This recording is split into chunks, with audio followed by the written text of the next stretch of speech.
Hello everyone, good morning and welcome to Saral's world. तर bag packing झालेले आहेत. तर आम्ही निघालो आहोत टूरसाठी, जसं की मी तुम्हाला लास्ट ब्लॉगमध्ये सांगितलेलं आहे. आणि फायनली आम्ही एक बॅग मोठी आणि एक बॅग छोटी असं पॅकिंग केलेलं आहे, कारण की रिद्वीला घेऊन बॅगा घेऊन जाणं म्हणजे खूपच कठीण गोष्ट आहे. सो आम्ही थोडेफार कपडे कमी केले आणि एकच बॅग पॅक केलेली आहे. तर आता आम्ही आलेलो आहोत आमच्या कॉलनीच्या बाहेर.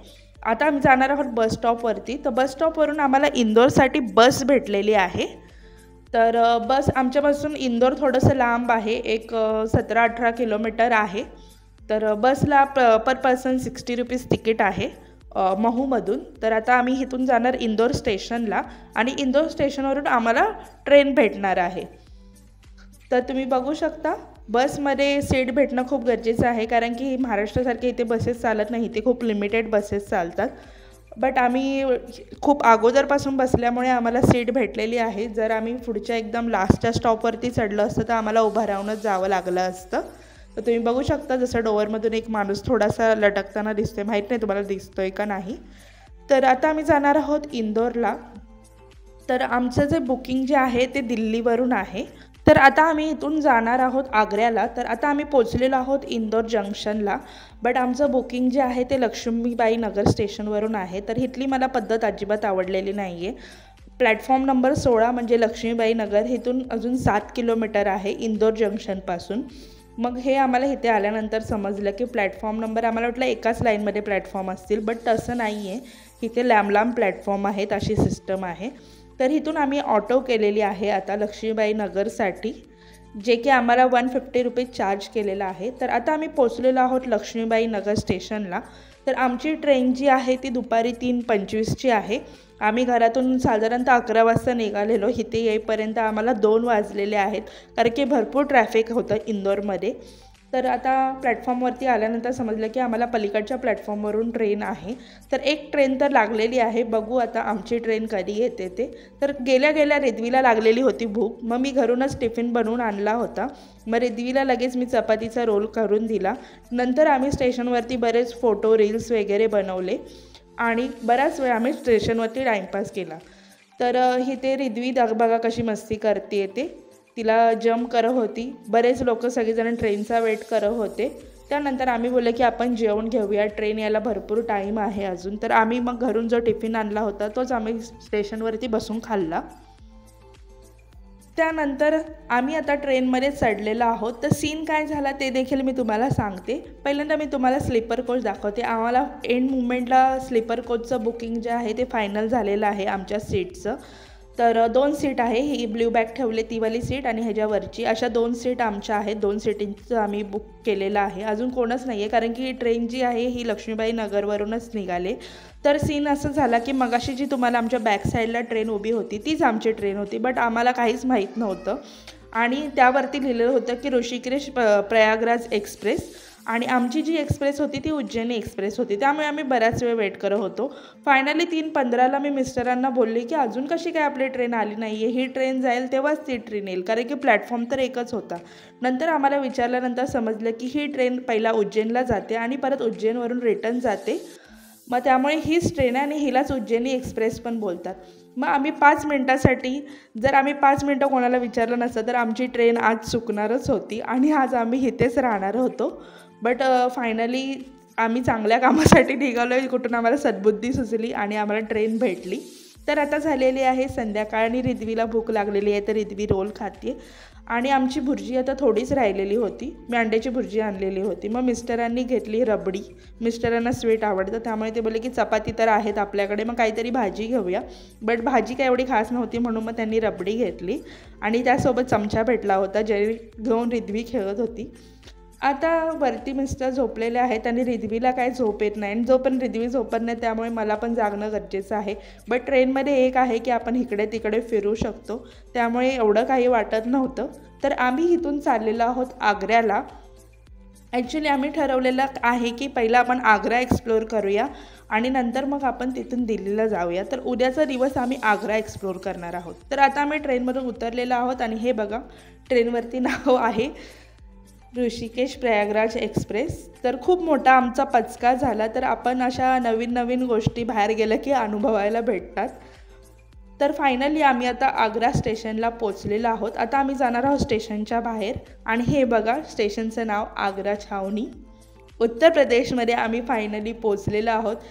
एवढं सकाळी सकाळी देखील स्टेशनला खूपच गर्दी होती, खूपच मोठं स्टेशन आहे आणि थोडीफार थंडी देखील जाणवत होती, एवढी पण नाही बट थोडी थोडी जाणवायला लागली होती थंडी ॲज कम्पेअर टू इंदोर।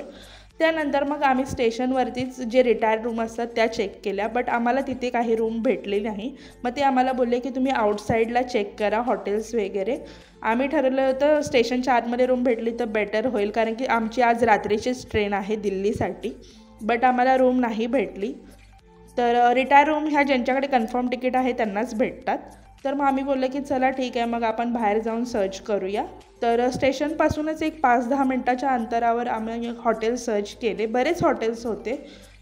तुमच्या कम्फर्टेबल जे तुम्हाला असेल प्राईजनुसार तुम्ही ते हॉटेल घेऊ शकता।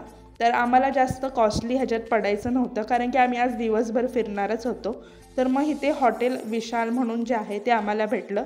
त्यांनी आम्हाला 1400 चार्ज केले होल डेसाठी आणि नाईटसाठी। हे हवर्सवर चार्जेस आहेत त्यांचे, रिटायर रूमला पण हवर्सवरती चार्जेस असतात, बट आमचं आज रात्री चेकआउट होतं। तर ही आहे आता आमची रूमचा तुम्हाला मी व्ह्यू दाखवते कसा आहे। तर हा आहे रूम, इथे त्यांनी छोटासा टेबल आणि चेअर दिलेली आहे नाश्त्यासाठी। हा बेड दिलेला आहे, बेडच्या बाजूला देखील एक टेबल आहे आणि इकडे वॉश बेसिन आहे आणि टॉयलेट बाथरूम जे आहे ते कंबाईन आहे। बट एवढे काही रूम खास नाही वाटली, बट ठीक होती। तर आता आम्ही निघालो आहोत आग्रा एक्सप्लोअर करण्यासाठी। तर आम्हाला जशी माहिती मिळाली की ताजमहल आज बंद असतं, सो ते आम्हाला आज बॅक साईडून दाखवणार आहेत। तरी पण आपण बघूया बॅक साईडून कसा दिसतो आणि बाकी जे काय पॉईंट्स कव्हर होतील ते। तर इथे रिद्वी आणि हे दिसलेले आहेत। तर इथून आम्ही प्रायव्हेट ऑटो केलेली आहे 5 ते 6 पॉईंटसाठी। चला तर मग तुम्हाला पण दाखवते। तर ऑटोवाल्याने आम्हाला 800 रुपये चार्ज केलेले आहे पूर्ण आग्रा जे आहे फिरवण्यासाठी आजच्या पूर्ण दिवसाचं। तर आम्ही हॉटेल थ्रूच ऑटो बुक केली होती, प्रायव्हेट कार बुक करायची तर खूपच महाग जात होते, म्हणून आम्ही ऑटो बुक केली आणि आज मी ऑटोनेच फिरणार आहोत। ज्या कारणासाठी आम्ही आलो होतो ताजमहल ते फ्रायडेला बंद असतं, खूपच मूड ऑफ झाला हे तेच माहिती पडल्यानंतर, बट आता काही ऑप्शन नाही। आम्ही बोललो ठीक आहे बॅक साईडून तरी आपण बघणार आहोत, तर चला लेट्स सी बघून तरी येऊया कसं काय आहे ते। तर तुम्ही देखील येणार असाल तर लक्षात ठेवा फ्रायडेला हा ताजमहल जे आहे तो बंद असतो, तर फ्रायडेला तुम्ही येऊ नका। तर पहिला आम्ही गेलो आहोत सगळ्यात पहिल्यांदा बालाजी टेम्पलला। तर सकाळी सकाळी आम्ही मस्त छान प्रसन्न वाटत होतं, मंदिरात दर्शन घेतलं। सगळ्यात पहिलाच पॉईंट आमचा दर्शन घ्यायचं। तर चला मी तुम्हाला दाखवते मंदिर आतून कसं आहे काय आहे। तर आतमध्ये जाणार तर समजलं की एंट्री नाही आहे मंदिरात, सो आम्ही थोडेफार फोटो काढले आणि तिथून आम्ही निघालो आमच्या नेक्स्ट डेस्टिनेशनसाठी। तर आम्ही सगळ्यात पहिलं त्या दादांना बोललो की काहीतरी खाण्यासाठी थांबवा, कारण की आम्हाला खूपच भूक लागलेली आहे। रात्री कधी जेवलो होतो, सकाळी आल्यापासून पण काही नाही। इथे एवढं काही डेव्हलप नाही आहे, आग्रा खूपच कॉस्टली आहे। जसं की आम्ही सकाळी रूमसाठी वगैरे फिरलो बऱ्याच ठिकाणी, तर आम्हाला काही एवढं आवडलं नाही। फायनली आम्हाला एका ठिकाणी छोले भटुरे भेटले। इथे साऊथ इंडियन वगैरे काहीच फूड भेटत नाही आणि छोले हे मिस्टरांना आवडत नाही, त्यामुळे आम्ही बराच वेळ खाण्यासाठी फिरत होतो, बट आम्हाला काहीच भेटलं नाही। फायनली मी बोललं जे भेटलं ते खाऊया, बाकीचं आपण नंतर बघू। तर आम्ही एकच प्लेट घेतलं होतं। आता ते आम्हाला सगळ्यात पहिल्यांदा ताजमहलच्या बॅक साईडला नेणार आहेत व्ह्यू पॉईंटसाठी, जे की फिरून जावं लागतं। त्याचे आम्हाला त्याने एक्स्ट्रा 200 रुपये चार्ज केलेले होते, म्हणजे इन्क्लुडिंग 800च आहेत ते। 600 तो बोलला होता आणि 200 त्याचे एक्स्ट्रा की बॅक साईडून फिरून जायचं आहे म्हणून, असे त्याने आमच्याकडून 800 घेतलेले होते। तर आम्ही बोललो ठीक आहे चला आता एवढ्या लांब आलोच आहे तर कुठे 200चा विचार करणार, आणि बाहेर आलं की जसे ते लोक बोलतील तसंच आपल्याला वागावं लागतं। तर इथे मिस्टर त्यांचा नंबर घेत आहे, ते बोलले की आतमध्ये ऑटो जात नाही, ऑटो इथपर्यंतच जातात आणि तुम्ही फिरून बाहेर आला की मला कॉल करा मग मी येतो। तर आता आम्ही चाललेलो आहोत आतमध्ये, जे की ताजमहलचा बॅक व्ह्यू पॉईंट आहे तिकडे। तर आता बघूया कसं काय तिथून ताजमहल दिसतोय कसं काय नाही। मूड तर ऑफ झालेलाच होता, पण थोडं तरी बघूया। मग त्याआधी मी मिस्टरांना बोलले की आपण काहीतरी खाऊया, मला तर बीपीचा त्रास आहे त्यामुळे मला काही खाल्ल्याशिवाय काहीच सुचत नाही। तर मी तर बोलले मी तर डायरेक्ट जेवणार आहे, तुम्हाला जेवायचं तर जेवा नाही तर नाश्ता करा। तर इथे आम्ही मग राईस ऑर्डर केला होता आणि राईस खाल्ल्यानंतर पाण्याची बॉटल घेतली आम्ही एक रिद्वीसाठी। आणि निघालो आता आतमध्ये ताजमहल बघण्यासाठी। तर इथे सिक्युरिटी वगैरे टाईट आहे, बऱ्याच ठिकाणी मी बघितले पोलीस वगैरे, आणि मॅप्स वगैरे देखील लावलेले आहेत जर तुम्ही बाहेरून येणार असाल तर कुठे काय आहे कुठे काय नाही। तर हा जो आहे समोर ताज व्ह्यू पॉईंट आहे आणि आता आम्ही आतमध्ये एंट्री केलेली आहे। तर 20 रुपीज पर पर्सन असं तिकीट आहे बॅक साईड बघण्यासाठी सुद्धा। तर खूपच धुके होते, पण एवढं काही खास नाही वाटलं। जे जवळून बघण्यात मजा येते मजा लांबून बघण्यात नाही, बट वेळेला म्हणतात ना काही नाही। तर मला ठीक आहे, चला फायनली ताजमहल तरी बघितला। मग तिथे आम्ही थोडेफार व्हिडिओ आणि फोटोशूट केले।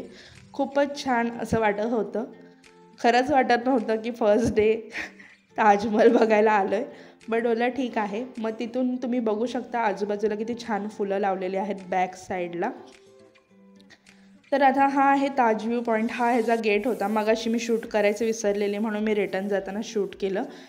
ताज व्ह्यू पॉईंटच्या बाजूलाच मेहताब बाग आहे, ते देखील आम्ही एक्सप्लोर करणार आहे। तर इथून आपल्याला सरळ चलत जाऊन बाजूलाच जो आहे मेहताब बागचा गेट आहे। तर इथे गेटला आपल्याला 50 रुपीज पर पर्सन चार्ज आहे। लहान मुलांचे तिकीट म्हणजे 4 वर्षाच्या खालची जी मुलं आहेत ते फ्री आहेत, 4 वर्षाच्या वरती 25 रुपये तिकीट आहे। तर रिद्वीचं तर काय आम्ही तिकीट काढलं नाही, आम्ही आमच्या दोघांचंच काढलं। आणि तुम्ही बघू शकता मेहताब बागमधून तर फारच सुंदर व्ह्यू येत होता ताजमहलचा। तर जर तुम्ही येणारे असाल तर मी तुम्हाला सजेस्ट करेन की तुम्ही मेहताब बागचंच तिकीट काढा, ताज व्ह्यू पॉईंटचं नाही काढलं तरी चालेल, कारण की फोटो तर इथूनच सुंदर येतात आहे मेहताब बागमधून। आणि त्यानंतर मेहताब बागमध्ये पेरूचं बाग होती, बऱ्याच ठिकाणी झाडाला पेरू लागलेले होते, तुम्हाला जितपत दिसते तुम्हाला दाखवण्याचा प्रयत्न करते। तर बरेच लोक पेरू तोडून खात देखील होते। तर अशी ही होती पूर्ण मेहताब बाग, एवढं काही बघण्यासारखं नाही, गार्डनच आहे नॉर्मली। त्यानंतर आम्ही बाहेर आलो आणि इथे पेरू विकण्यासाठी होते। क्या है अंकल? क्या निकलता है? पानी निकलता है? त्यानंतर आम्हाला खाण्यासाठी पेरू घेतले, फ्रेश होते त्यामुळे बोलले की चला पेरू घेऊन जाऊया आपण। तर इथून पेरू घेऊन आम्ही जाणार आहोत आता नेक्स्ट पॉईंटला। तर आजच्या ब्लॉगमध्ये मी एवढंच कवर करते, बाकी आम्ही जे काही आग्रा एक्सप्लोर करणार आहोत ते मी तुम्हाला नेक्स्ट ब्लॉगमध्ये दाखवेन। तर आजच्या ब्लॉगचा मी एंड इथेच करते। आजचा ब्लॉग कसा वाटला हे मला कमेंटमध्ये नक्कीच सांगा। भेटूया आपण नेक्स्ट ब्लॉगमध्ये, till then bye, take care.